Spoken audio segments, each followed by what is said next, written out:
ನಿಮ್ಮ ಮನೆಯ ಒಳಗೆಷ್ಟು ದುಡಿದರೂ ಹಣ ಉಳಿಯುತ್ತಿಲ್ಲವಾ? ವರ್ಷದಿಂದ ವರ್ಷಕ್ಕೆ ಆದಾಯ ಹೆಚ್ಚಾದರೂ ಖರ್ಚು ಮಾತ್ರ ಹೆಚ್ಚಾಗ್ತಾ ಇದೆಯಾ?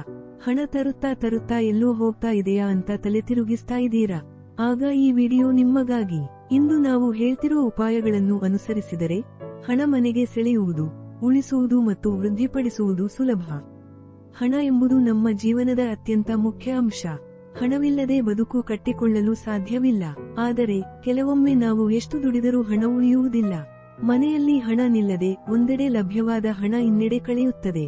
ಇಂತಹ ಪರಿಸ್ಥಿತಿಗೆ ಕಾರಣವಾಗುವ ಹಲವು ದೋಷಗಳು ಮತ್ತು ಪರಿಹಾರಗಳಿವೆ. 1. ಮನೆಯ ಒಳಬಾಗಿಲು ಶುದ್ಧವಾಗಿರಲಿ. ವಿವರಣೆ: ಹಣದ ಶಕ್ತಿ ಮನೆಯೊಳಗೆ ಪ್ರವೇಶಿಸಲು ಬಾಗಿಲು ಶುದ್ಧವಾಗಿರಬೇಕು. ಒಳಬಾಗಿಲುಗೆ ಎಣ್ಣೆ, ಕಸ, ಧೂಳಿನಿಂದ ಕೂಡಿದರೆ ಧನದ ಶಕ್ತಿ ನುಗ್ಗುವುದಿಲ್ಲ. ಟಿಪ್: ಪ್ರತಿದಿನ ಬೆಳಿಗ್ಗೆ ಬಾಗಿಲು ಸ್ವಚ್ಛ ಮಾಡಿ. ತುಳಸಿಯ ಹಸಿವೇಲ್ ಅಥವಾ ಕಮಲದ ಹೂವಿನಿಂದ ಅಲಂಕಾರ ಮಾಡಿ. 2. ಪೂಜಾಮನೆ ಅಥವಾ ದೇವರ ಕೋಣೆಯಲ್ಲಿ ಲಕ್ಷ್ಮೀ ದೇವಿಯ ಸ್ಥಾಪನೆ. ವಿವರಣೆ: ಲಕ್ಷ್ಮೀ ದೇವಿಯ ದಿವ್ಯ ಚಿತ್ರ ಅಥವಾ ಪ್ರತಿಮೆ ಪೂಜೆಗೆ ಇಡುವುದು ಹಣದ ಆಕರ್ಷಣೆಗೆ ಸಹಾಯಕ. ದೇವಿಯು ಉತ್ತರ ಮುಖ ಅಥವಾ ಪೂರ್ವ ಮುಖದಲ್ಲಿ ಇರಬೇಕು.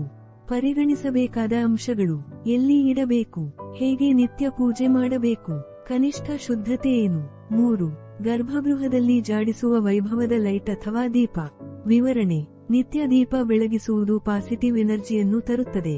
ಹೀಗಾಗಿ ಹಣ ಮನೆಯಲ್ಲಿ ನಿಲ್ಲುತ್ತದೆ. ಬೆಳ್ಳಿ ಅಥವಾ ಲೋಟದ ದೀಪ ಬಳಸಿ. ಟಿಪ್: ಗುರುವಾರದಂದು ತುಪ್ಪದ ದೀಪ, ಶುಕ್ರವಾರ ಲವಂಗ ಎಳ್ಳಿನ ದೀಪ ಬೆಳಗಿಸಿ. 4. ವಾಸ್ತು ದೋಷ ಪರಿಹಾರ. ವಿವರಣೆ: ಮನೆಯ ದಕ್ಷಿಣ ಪೂರ್ವ ದಿಕ್ಕಿನಲ್ಲಿ ಅಗ್ನಿ ತತ್ವ ಇರುತ್ತದೆ. ಇಲ್ಲಿ ಅಡುಗೆ ಮನೆ ಇರಬೇಕು. ಉತ್ತರ ದಿಕ್ಕಿನಲ್ಲಿ ನಗದು ಉಳಿಸಿ. ದೋಷವಿದ್ದರೆ ಹಣ ಇರದೇ ಹೋಗುತ್ತದೆ. ಉಪಾಯಗಳು: ವಾಸ್ತು ಪ್ರಕಾರ ಹಣದ ಕ್ಯಾಶ್ ಬಾಕ್ಸ್ ಎಲ್ಲಿ ಇರಿಸಬೇಕು? ಪೆಟ್ಟಿಗೆಯು ಯಾವ ದಿಕ್ಕಿಗೆ ಮುಖವಾಗಿರಬೇಕು? 5. ಚಿನ್ನ ಅಥವಾ ಬೆಳ್ಳಿ ಉಪಯೋಗ. ವಿವರಣೆ: ಚಿನ್ನ ಮತ್ತು ಬೆಳ್ಳಿ ಧನದ ಶಕ್ತಿಯ ಪ್ರತೀಕ. ಇವು ಮನೆಯಲ್ಲಿ ಇದ್ದರೆ ಲಕ್ಷ್ಮಿಯ ಅನುಗ್ರಹ ಸದಾ ಇರುತ್ತದೆ. ಹೆಚ್ಚಿನ ಮಾಹಿತಿ: ಪ್ರತಿ ಶುಕ್ರವಾರ ಚಿನ್ನದ ಆಭರಣಗಳಿಗೆ ಪೂಜಾ ಮಾಡಿ. ಬೆಳ್ಳಿಯ ಪುಟ್ಟ ಲೋಟದಲ್ಲಿ ನೀರು ಇಟ್ಟು ದೇವರಿಗೆ ಅರ್ಪಿಸಿ. 6. ಪವಿತ್ರ ಗಂಧ ಕುಂಕುಮ ಬಳಕೆ. ವಿವರಣೆ: ಗಂಧ ಮತ್ತು ಕುಂಕುಮ ಮನೆಯ ಆಂತರಿಕ ಶುದ್ಧತೆಯನ್ನು ಕಾಪಾಡುತ್ತದೆ. ಈ ಶಕ್ತಿ ಧನ ಲಾಭಕ್ಕೆ ಸಹಾಯಕ. ಟಿಪ್: ಪ್ರತಿ ಶುಕ್ರವಾರ ದೇವರಿಗೆ ಕಸ್ತೂರಿ ಗಂಧ, ರಕ್ತ ಕುಂಕುಮದಿಂದ ಅಲಂಕಾರ ಮಾಡಿ. 7. ನಿಯಮಿತ ಧನ ಲಕ್ಷ್ಮೀ ಸ್ತೋತ್ರ ಪಠಣ. ವಿವರಣೆ: ಹಣ ನಿಲ್ಲಲು ಧನ ಲಕ್ಷ್ಮೀ ಸ್ತೋತ್ರ, ಅಷ್ಟಲಕ್ಷ್ಮೀ ಸ್ತೋತ್ರ, ಶ್ರೀ ಸೂಕ್ತ ಪಠಣ ಬಹಳ ಪರಿಣಾಮಕಾರಿಯಾಗಿದೆ. ಪಠಣದ ಸಮಯ: ಬೆಳಗ್ಗೆ 6 ರಿಂದ 7 ರೊಳಗೆ ಪಠಣ ಮಾಡುವುದು ಉತ್ತಮ. ಶುಕ್ರವಾರವಂತೂ ಖಚಿತವಾಗಿ ಈ ಪಾಠ ಮಾಡಬೇಕು. 8. ಮನೆಗೆ ದುರ್ಬಲ ಶಕ್ತಿಗಳನ್ನು ಬರದಂತೆ ತಡೆಗಟ್ಟುವುದು. ವಿವರಣೆ: ಹಣದ ಚಲನೆಗೆ ವಿಘ್ನ ಉಂಟುಮಾಡುವ ದುರ್ಬಲ ಶಕ್ತಿಗಳನ್ನು ತಡೆಗಟ್ಟಲು ಲಿಂಬೆಕಾಯಿ, ಅಶ್ವತ್ಥದ ಎಲೆ ಅಥವಾ ಕಪ್ಪು ಉಪ್ಪು ಉಪಯೋಗಿಸಬಹುದು. ಉಪಾಯ: ಹೊಸಚಂದ್ರ ಬರುವ ದಿನ ಲಿಂಬೆಕಾಯಿ, 7 ಮೆಣಸಿನಕಾಯಿ ಲಾಲಿಬೆ ಬಾಗಿಲಿಗೆ ಕಟ್ಟುವುದು. 9. ಹಳೆಯ ಹರಿದು ಹೋಗಿದ ವಸ್ತುಗಳನ್ನು ಮನೆಮಧ್ಯೆ ಇರಿಸಬೇಡಿ.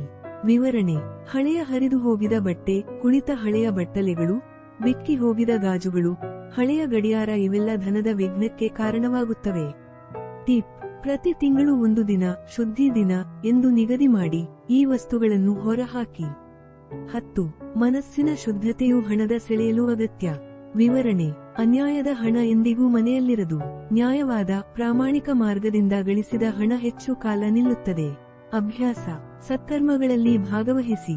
ಕೊಡುಗೆಯನ್ನು ಅಭ್ಯಾಸ ಮಾಡಿ. ದಾನ ಧರ್ಮವು ಧನದ ಪುನರಾಗಮನಕ್ಕೆ ಕಾರಣ.